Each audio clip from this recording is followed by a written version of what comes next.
Hello friends, welcome to daily newspaper analysis. तो आज हम द हिंदू के और द इंडियन एक्सप्रेस न्यूज़पेपर के दो इंपॉर्टेंट आर्टिकल्स एनालाइज करेंगे। सबसे पहले जो आर्टिकल एनालाइज करेंगे ये हमारे हिंदू से, री एनफ्रेंचाइज द फॉरगॉटन वोटर। ये जो माइग्रेंट लेबरर्स है, माइग्रेंट वर्कर्स है, उनकी वोटिंग राइट की बात करती है, जिससे कि वो कहीं जिसके देश के कहीं भी रह के वो अपना वोट कास्ट कर सकते हैं और one nation one voter ID के तहत ये संभव होगा। तो इसी पे ये आर्टिकल है। तो आइए डिस्कस करते हैं इस आर्टिकल में क्या लिखा है। देखिए दोस्तों, सबसे पहले पैराग्राफ में राइटर्स ये कहते हैं कि जो कोविड-19 की मद्देनज़र, आपका महामारी के मद्देनज़र, जो इलेक्शन कमीशन ऑफ इंडिया है, ईसीआई ने जो सभी सीनियर सिटीजन्स हैं, जो कि 65 ईयर्स के अबव जो वयस्क लोग हैं, उनको वोटिंग बाय पोस्टल बैलेट ये अलाउ कर दी है। हालांकि ये इसलिए किया गया है कि उनकी जो एक्सपोजर होगी वायरस से, इससे कम होगी, ये कहना है ईसीआई का या इलेक्शन कमीशन ऑफ इंडिया का। लेकिन इससे पहले जो ये वोटिंग बाय पोस्टल बैलेट, ये ऑप्शन थी आपका सिर्फ जो आपका डिसेबल्ड या जो डिसेबल सिटीजन से थे, या जो 80 साल से ऊपर के जो वयस्क लोग थे, उन तक ही ये सीमित थी। लेकिन यहाँ पर राइटर्स ये कहते हैं कि जो पोस्टल बैलेट की सिस्टम जो ईसीआई ने अलाउ की है 65 ईयर्स के ऊपर के लोगों को, तो इससे तो उनकी वायरस की जो महावर इन्फेक्शन है उन मिनिमाइज़ नहीं होगा। और इससे अच्छा है कि जो सीनियर सिटीजन्स हैं उनको सेपरेट वोटिंग बूथ दिया जाए, जिससे कि वो अपना वोट फिजिकली जाके कास्ट करें और वायरस से भी मतलब जो इन्फेक्शन रेट इनसे भी उनका उतना रिस्क ना हो। अभी देखिए यहाँ पे एक प्रॉब्लम आता है कि ये तो 65 ईयर्स के अबव लोगों की तो बात सोची है ईसीआई ने, लेकिन जो माइग्रेंट्स है तो उनके बारे में सरकार ने उतना ध्यान नहीं दिया या उनको नेगलेक्ट किया है, ये मतलब राइटर्स का कहना है। और यहाँ पर राइटर्स ये कहते हैं जो लॉकडाउन के मद्देनजर हमने देखा था कि जो माइग्रेंट वर्कर्स जो सैकड़ों किलोमीटर मतलब पैदल ही अपने घर जा रहे हैं, वापस जा रहे हैं, इससे और जो सरकार उन पे बहुत ही कम मतलब ध्यान दिया था उन इनिशियल स्टेज में, इससे ये मालूम होता है कि पॉलिटिकली ये लोग इतना पावरफुल नहीं है, या उनकी जो पॉलिटिकल जो ओपिनियन है या उनकी जो वोट्स है इतना मैटर नहीं करता है, इसीलिए सरकार ने उन पर इतना ध्यान नहीं दिया। तो यहाँ पे एक इम्पॉर्टेंट आंकड़ा दिखाते हैं कि जो इंटरनल माइग्रेंट वर्कर्स है, जो कि देश के अंदर में एक स्टेट से दूसरे स्टेट में ट्रेवल करते हैं, वो कंस्टिट्यूट करते हैं नियर अबाउट हमारा 13.9 करोड़, मतलब जो वर्क फोर्स है, इतने 13.9 करोड़ उनकी आबादी है, मतलब इतना वर्क फोर्स इंटरनल माइग्रेंट्स है। तो ये आपका देश के करीब एक तिहाई जो इंडिया की जो लेबर फोर्स है उतना ही है। तो ये तो पूरा इंडिया में मतलब ट्रेवल अक्रॉस इंडिया ट्रेवल करते हैं, एक स्टेट से दूसरे स्टेट जाते हैं। तो मेनली तो एम्प्लॉयड होते हैं आपका डोमेस्टिक वर्क, आपका ईंट के भट्टे में, ब्रिक किल्स, फिर माइंस में, ट्रांसपोर्टेशन में, सिक्योरिटी, एग्रीकल्चर एक्सेट्रा में। तो और बहुत से इनमें से तो ये मतलब कभी भी मतलब अपना जो घर वापस मतलब रिटर्न नहीं करते हैं, और कुछ तो आपका मतलब रिटर्न करते हैं, उनका जब वर्किंग सीज़न कंप्लीट होता है तो वो वापस लौट जाते हैं। तो ये कुछ सीजनल माइग्रेंट्स है, कुछ तो परमानेंट माइग्रेंट्स भी होते हैं। तो आपका देखिए, और बहुत सारे इनकी जो वर्किंग कंडीशन है, उनको टाइम पे छुट्टी नहीं मिलता है, उससे क्या होता है उन वो जो उनकी वोटिंग जो राइट है वो टाइम पे जाके वो वोट नहीं कास्ट कर सकते हैं, और वो अपना जो वोटिंग राइट है वो एक्सरसाइज नहीं कर पाते। तो इस तरह मतलब कहा गया कि जो माइग्रेंट वर्कर्स है वो मतलब क्वासी डिसएनफ्रेंचाइज हो जाते हैं, मतलब एक टाइप का, मतलब यद्यपि पूरी तरह नहीं, ऑफिशियली नहीं, बट नॉन ऑफिशियली वो लोग मतलब अपना वोटिंग राइट खो बैठते हैं। और ये मतलब सरकार भी उनको भूल जाती है, क्योंकि ये एक मतलब आ, ये एक पॉलिटिकल क्लास है जिनकी मतलब जो कि वर्दी ऑफ अटेंशन नहीं है, मतलब उनकी जो वोट ये तो इतना मतलब टाइम पे जब वो वोट ही कास्ट नहीं करते हैं सरकार के लिए, वो एक वोट बैंक के हिसाब से उतना महत्व नहीं रखता है, और इसलिए सरकार उन पे ध्यान नहीं देती है। और जो इंटर माइग्रेंट वर्कर्स है वो मतलब जो स्टेट में हैं वहाँ पे वो वोटर के रूप में अपने आप को एनरोल नहीं करते हैं, क्योंकि उनके पास प्रूफ ऑफ रेसिडेंस नहीं होता है। वो तो आपका फ्लोटिंग पॉपुलेशन है, तो उनके पास प्रूफ ऑफ रेसिडेंस नहीं होता है, इस वजह से वो अपना वोट नहीं कास्ट कर पाते, या उस जगह रजिस्टर नहीं कर पाते हैं। और कुछ तो सीजनल माइग्रेंट्स है, मतलब एक समय के लिए एक सीज़न में जाते हैं और बाद में अपना गाँव में लौट जाते हैं। और अगर ये तभी संभव होता है अगर वो टाइम पे अगर अपना घर लौट पाते हैं अपने काम से, वोटिंग के टाइम पे। अभी देखिए दोस्तों, यहाँ पे राइटर्स उनकी जो इलेक्शन कमीशन ऑफ इंडिया की क्या कार्य प्रणाली होना चाहिए, क्या उनकी दायित्व होना चाहिए, जिससे कि वो ये इंश्योर कर पाया कि ये जो माइग्रेंट वर्कर्स है उनकी वोटिंग राइट्स बरकरार रहे। तो इनके इसके लिए यहाँ पे एक इम्पोर्टेंट स्टैटिस्टिक्स वो प्रोवाइड करते हैं कि इंडिया की करंटली आपका इंडिया के पास जो रजिस्टर्ड वोटर है वो है 91.05 करोड़। तो 130 करोड़ में मेजॉरिटी आपका रजिस्टर्ड वोटर्स है ये। और 2019 की जो जनरल इलेक्शन हुई थी वहाँ पे रिकॉर्ड आपका 67.4% लोगों ने आपका वोट किया था। ये आपका मतलब 61.36 करोड़ वोटर्स ने आपका वोट कास्ट किया था। मतलब इतना बहुत सारे लोगों ने अपना वोट कास्ट किया था। ये काफ़ी अच्छा एक मतलब अंदेशा है, मतलब वोटिंग हिस्ट्री के लिए। और यहाँ पर राइटर्स ये कहते हैं कि जो इलेक्शन कमीशन ऑफ इंडिया है, जो कि देश के जो 1/3 जो माइग्रेंट वर्कर्स है, जो इसकी कुल आबादी आती है आपका करीब 29.68 करोड़, तो आपका करीब 30 करोड़ के समान उनकी आबादी है। तो वो जो वोट कास्ट नहीं कर पाते, तो उनकी मतलब जो परेशानी है, उनकी जो समस्या है, उसके बारे में ध्यान ध्यान दें। और जो नेशनल इलेक्शन कमीशन की इलेक्शंस की सर्वे ने कहा कि करीब 10% ऑफ जो रजिस्टर्ड वोटर्स है वो मतलब आपका वोट नहीं देते हैं, क्योंकि उनके वो पॉलिटिकली इंटरेस्ट नहीं होते हैं। तो आपका यहाँ पे आता है आपका अगर 10% अगर लोग वोट नहीं दें, तो आपका जो माइग्रेंट वर्कर्स है उनकी जो 20 करोड़ जो आबादी आती है आपका, वो जो वोट देना चाहते हैं लेकिन वो वोट दे नहीं पाते। तो इसके बारे में सरकार को सोचना चाहिए, क्योंकि जो रजिस्टर्ड वर्कर्स है वो तो उनमें से 10% देती नहीं है, लेकिन जो 20 करोड़ जो आबादी है माइग्रेंट वर्कर्स की, वो वोट देना चाहते हैं लेकिन वोट दे नहीं पाते, क्योंकि उनकी जो आपका वो रजिस्टर्ड नहीं हो पाते अपने स्टेट में जहाँ पे वो काम करते हैं वोट देने के लिए। और यहाँ पर राइटर्स और एक आंकड़ा कहते हैं जो एनआरआई की, जो नॉन रेजिडेंट्स इंडियंस है, वो आपका करीब आपका 1 लाख एनआरआईज है जो कि आपका रजिस्टर्ड किए हैं वोट के लिए। आपका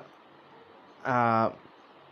आपका लेकिन वो भी वोट नहीं दे पाते। आपका ये इसका आंकड़ा आएगा 3 करोड़।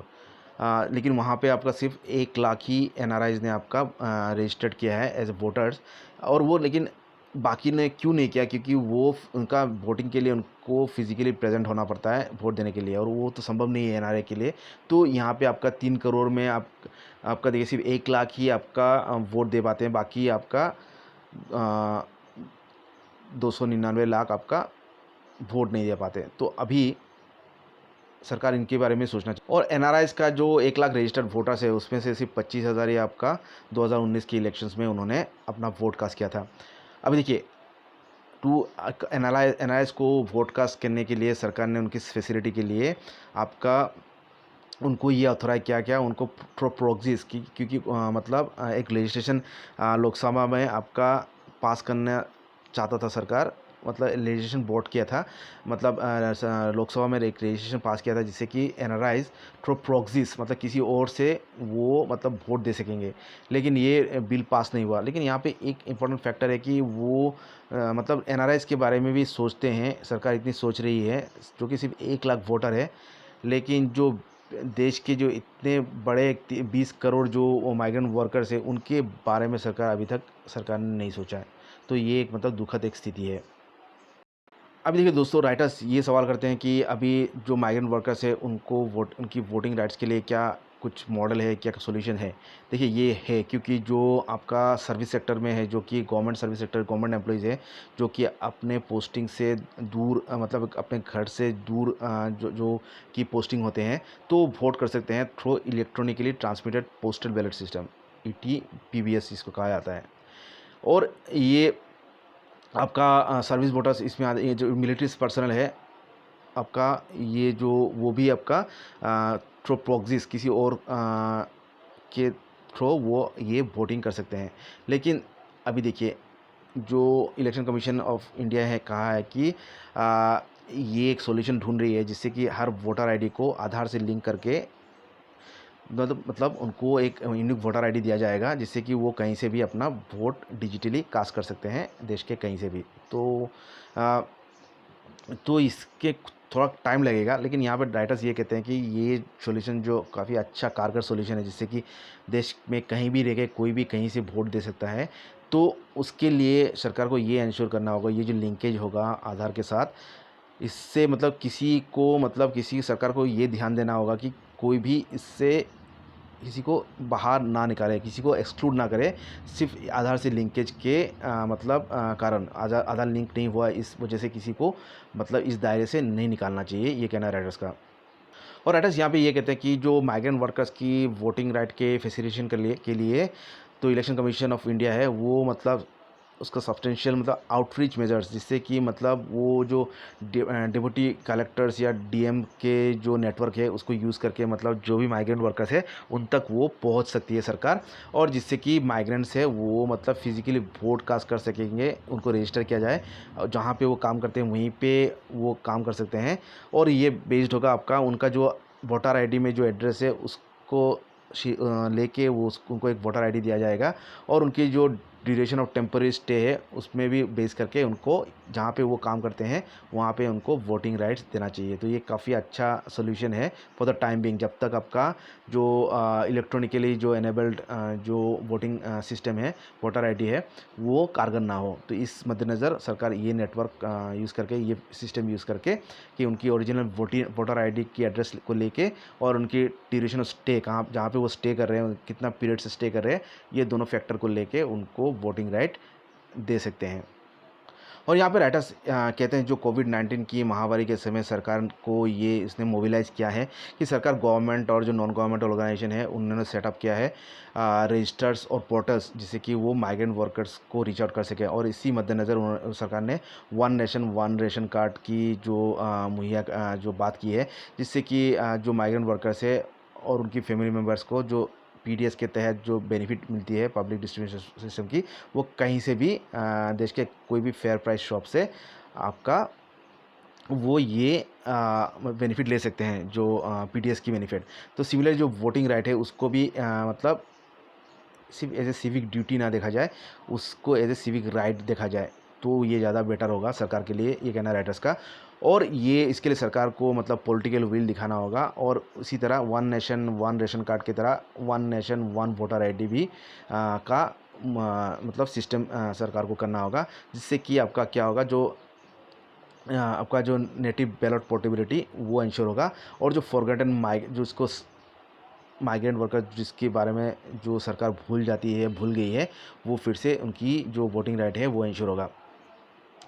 और जब माइग्रेंट वर्कर्स की जो वोटिंग राइट फिर से रीएनेबल होगा, तो सरकार का जो उनके प्रति रवैया है वो भी चेंज होगा, और उनको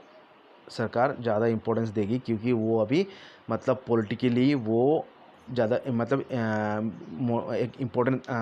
सेगमेंट हो जाएंगे, क्योंकि उनकी वोट्स भी काउंट होने लगेगा और सरकार का रवैया भी उनके प्रति चेंज हो जाएगा। तो यहाँ पे अंत में थॉमस जेफरसन की एक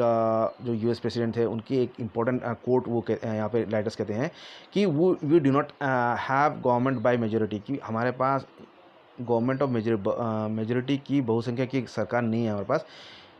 यहाँ पे you have a government by the majority who participate, मतलब जो लोग मेजोरिटी ऑफ लोग जो पार्टिसिपेट करते हैं वोटिंग में, वही उसी का सरकार है, ना कि मेजोरिटी का। क्योंकि देखा गया है देश में हार्डली 40 टू 50% आपका 40% ही लोग ओवरऑल वोटिंग करते हैं। तो यहाँ पे आपका 40% ही डिसाइड करता है कौन गवर्नमेंट होगा। तो ये गवर्नमेंट ऑफ मेजोरिटी नहीं है, but government of majority who vote है।